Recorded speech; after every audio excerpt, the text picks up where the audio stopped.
ran a story that most people will never see or really understand. Zero Hedge reported that the Russians have sold off half their US Treasury bonds over the past year. China has been dumping their dollar holdings too, but still have over $1 trillion left. Other foreigners have been dumping their dollars too. The current US inflation rate is 12%. Ben Bernanke has been creating trillions of dollars to bail out banks in Europe, to buy worthless securities from US banks, and to fund the US debt. That will accelerate inflation. Inflation will go from 12% to 15% and then 20% in less than a year. The media will no longer be able to repeat the lie that the inflation rate is only 3.5%. Inflation will become an issue in the 2012 races for Congress, Senate, and the presidency.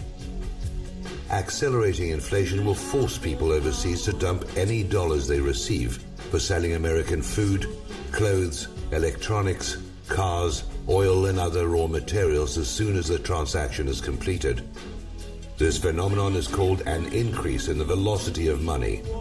It is a sign your economy is transitioning from an inconveniently high rate of inflation to hyperinflation. The US dollar is an international reserve currency, which means that if France wants to buy food from Brazil, they will likely have to use the US dollar to make that transaction. In colonial America, the colonists had to earn British pounds or gold to buy something from overseas. Michael Hudson, in his book Super Imperialism, described how the US was funding its wars by inflating the supply of currency used to settle trade. Since World War II, we have been getting real goods like cars and clothes from foreigners in exchange for increasingly worthless paper. When Hudson explained this to the Pentagon, a general said, "Wow, we are ripping people off." I would define hyperinflation as beginning at around 25% for an international reserve currency like the dollar.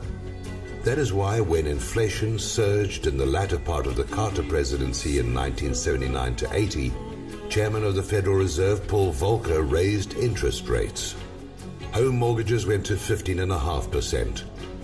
Ben Bernanke cannot raise interest rates today. His only option would be to devalue the dollar, which is what he said he would do in the now infamous speech he made in Washington, D.C. on the 21st of the 11th, 2002. That means after the 2012 elections, the Russians, the Chinese, Iran, Venezuela, plus their client states and a few other nations can and will force a devaluation of the dollar by refusing to accept Federal Reserve notes in international trade.